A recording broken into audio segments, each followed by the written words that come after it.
Friends ಎಲ್ರಿಗೂ ನಮಸ್ಕಾರ. ನೀವು ನೋಡ್ತಾ ಇದ್ದೀರಾ ನಿಮ್ಮ channel winner circle with Niranjan. My dear friends, ಹಿಂದಿನ ವರದಿಯಲ್ಲಿ ನಾವು one of the biggest enemy of our success ಏನಪ್ಪಾ ಅಂತ ಹೇಳಿದ್ರೆ ಅಂತ ಒಂದು ಸ್ವಲ್ಪ ಡಿಸ್ಕಷನ್ ಮಾಡಿದ್ರಿ. ಸೊ ಅದೇನಪ್ಪಾ ಅಂತ ಹೇಳಿದ್ರೆ ದಟ್ ಈಸ್ ಪ್ರೊಕಾಸ್ಟಿನೇಷನ್ ಅಂತ ಕೂಡ ನಾವು ಅದರಲ್ಲಿ ಡಿಸ್ಕಷನ್ ಮಾಡಿದ್ರಿ. ಸೊ ಏನಿದು ಪ್ರೊಕಾಸ್ಟಿನೇಷನ್, ಇದು ಹೇಗೆ ನಮ್ಮ ಸಕ್ಸಸ್ಗೆ ಎನಿಮಿ ಕಾರಣ, ಒಂದ್ ವೇಳೆ ಇದರಲ್ಲಿ ನಾವೇನಾದ್ರೂ ಸಿಗಾಕೊಂಡಿದ್ರೆ ಹೇಗೆ ಆಚೆ ಬರ್ಬೋದು, ಮತ್ತೆ ಇದನ್ನ ನಾವು ಎನಿಮಿ ಆಗೋದಕ್ಕಿಂತ ಸಕ್ಸಸ್ ಪಾಯಿಂಟಿಗೆ ಯಾವ ರೀತಿ ರೀಚ್ ಆಗ್ಬೋದು, ಈ ಎಲ್ಲ ಪ್ರಶ್ನೆಗಳಿಗೂ ಉತ್ತರ ಈ ಒಂದು ವರದಿಯಲ್ಲಿ ನಿಮಗೆ ಸಿಗುತ್ತೆ. ಮೈ ಡಿಯರ್ ಫ್ರೆಂಡ್ಸ್, ಮೊದಲನೇದಾಗಿ ನಾವು ಪ್ರೊಕಾಸ್ಟಿನೇಷನ್ ಬಗ್ಗೆ ನೋಡಕ್ ಹೋದ್ರೆ ಇವತ್ತು ಮೆಜಾರಿಟಿ ಆಫ್ ದ ಪ್ರಾಬ್ಲಮ್ಸ್ ನಮಗೆ ಲೈಫಲ್ಲಿ ಏನಕ್ಕೆ ಬರ್ತಾ ಇದೆ ಅಂತ ಹೇಳಿದ್ರೆ ಸರಿಯಾದ ಸಮಯದಲ್ಲಿ ನಾವು ಡಿಸಿಷನ್ಸ್ಗಳನ್ನ ಅಥವಾ ಆಕ್ಷನ್ಗಳನ್ನ ತಗೊಳ್ದೇ ಇರೋದ್ರಿಂದ lot of tensions, lot of frustrations ಬರ್ತಾ ಇದೆ. ಆ ವರ್ಕ್ನ ಸರಿಯಾದ ಮೂಮೆಂಟ್ ಅಲ್ಲಿ ನಾವು ಮಾಡಿದಿದ್ರೆ ಮೋಸ್ಟ್ಲಿ ಆ ಒಂದು ಟೆನ್ಷನ್ಸು ಫ್ರಸ್ಟ್ರೇಷನ್ಸು ನಮ್ಮ ಲೈಫಲ್ಲಿ ಬರ್ತಾ ಇದ್ದಿಲ್ಲ. ಇವತ್ತು majority of the Indians are suffering from these procrastination, right? And ಇದನ್ನ ನಾವು ಒಂದು ಸಿಂಪಲ್ ಉದಾಹರಣೆ ಹೇಳ್ಬೇಕು ಅಂತ ಹೇಳಿದ್ರೆ, ಇಮ್ಯಾಜಿನ್ ಮಾಡಿ ನಾವು ಒಂದು ಬುಕ್ ತಗೊಂತೀವಿ, ಬುಕ್ ಓದೋಣ, ನಾಳೆಯಿಂದ ಸೀರಿಯಸ್ ಆಗಿ ಕುತ್ಕೊಂಡು ಒಂದು ಬುಕ್ ಓದೋಣ, ಒಂದು ಮೋಟಿವೇಶನ್ದು ಬುಕ್ ತಗೊಂಡು ನನ್ನ ಒಳಗಡೆ ನಾನು ಚೇಂಜ್ ತಗೊಂಡ್ಬರೋಣ ಅಂತ ಡಿಸಿಷನ್ ತಗೋತೀವಿ. ಹಾಗೆ ನಾವು ಬುಕ್ನ ಕೂಡ ನಾವು ಪರ್ಚೇಸ್ ಮಾಡ್ತೀವಿ, ಆನ್ಲೈನಲ್ಲಿ ಆರ್ಡರ್ ಮಾಡ್ತೀವಿ ಅಥವಾ ಮೊಬೈಲಲ್ಲಿ PDF ಡೌನ್ಲೋಡ್ ಮಾಡ್ತೀವಿ, ಅದರಲ್ಲಿ ಓದಕ್ಕೆ ಸ್ಟಾರ್ಟ್ ಮಾಡ್ತೀವಿ. ಬಟ್ 1-2-3 ಡೇಸ್ ಓದಾಗದ್ಮೇಲೆ will become bored and will quit. And ಆ ಬುಕ್ನ ನಾವು ಕೊನೆಗೆ ನೋಡೋದು ಇಲ್ಲ, ಮತ್ತು ಆ PDF ನಾವು ಕೊನೆಗೆ ಓಪನ್ ಮಾಡೋದು ಇಲ್ಲ.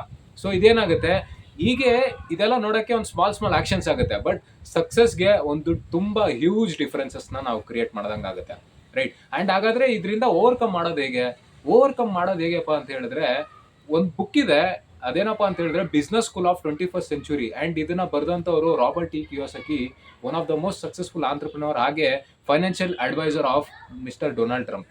ಆ್ಯಂಡ್ ಆ ಬುಕ್ಕಲ್ಲಿ ಏನು ಮೆನ್ಷನ್ ಮಾಡಿದ್ದಾರೆ ಅಂತ ಹೇಳಿದ್ರೆ, ಒಂದು ಹ್ಯಾಪಿನೆಸ್ ಹೇಗೆ ಪೋಸ್ಟ್ಪೋನ್ ಆಗುತ್ತೆ ಅನ್ನೋದನ್ನ ಒಂದು ಮೆನ್ಷನ್ ಮಾಡಿದ್ದಾರೆ. ಹೇಗೆ ಅಂತ ಹೇಳಿದ್ರೆ, ಒಬ್ಬ ಮನುಷ್ಯ ಇರ್ತಾನೆ, ಆ ಮನುಷ್ಯನಿಗೆ ಚಿಕ್ಕ ವಯಸ್ಸಿಂದನೂ ಕೂಡ ಏನು ಮಾಡ್ತಾರೆ, ಸೊಸೈಟಿ ಪ್ರಶ್ನೆಗಳನ್ನ ಕೇಳ್ಕೊಂಡು ಬರ್ತಾನೆ ಇರ್ತದೆ.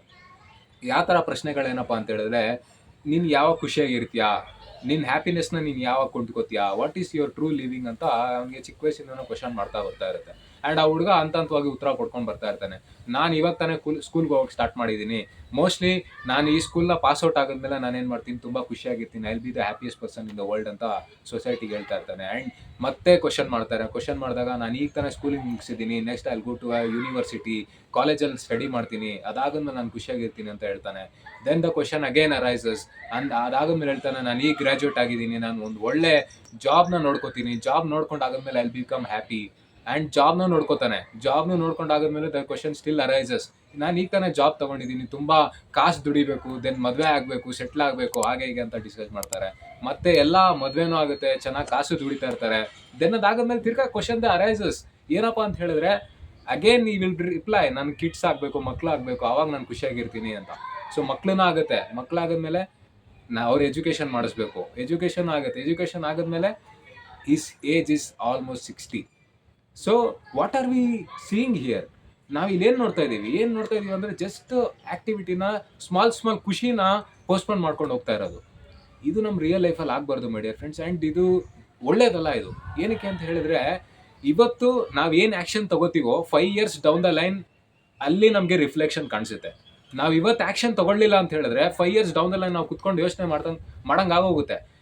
ನಾನು ಅವತ್ತೇ ಆ್ಯಕ್ಷನ್ ತಗೋಬೇಕಾಗಿತ್ತಪ್ಪ, ಮೋಸ್ಟ್ಲಿ ಆ್ಯಕ್ಷನ್ ತೊಗೊಂಡೋಗಿದ್ರೆ ಮೋಸ್ಟ್ಲಿ ನಾನು ಇವತ್ತು ಅಟ್ಲೀಸ್ಟ್ ಸಕ್ಸಸ್ ಆಗಿಲ್ಲ ಅಂದರೆ ಸಕ್ಸಸ್ ನಿಯರ್ ಆದರೂ ನಾನು ಬರ್ತಾ ಇದೆ ಅಂತ ನಮಗೆ ಒಂದು ರಿಯಲೈಸೇಷನ್ ಆಗುತ್ತೆ, ರೈಟ್? ಆ್ಯಂಡ್ ಇದೇ ಬ್ಯಾಡ್ ಹ್ಯಾಬಿಟ್ಸಲ್ಲೂ ಕೂಡ ಏನಾಗುತ್ತೆ, ರಿಫ್ಲೆಕ್ಟ್ ಆಗುತ್ತೆ. ಬ್ಯಾಡ್ ಹ್ಯಾಬಿಟ್ಸ್ ಅಂದರೆ ಏನು?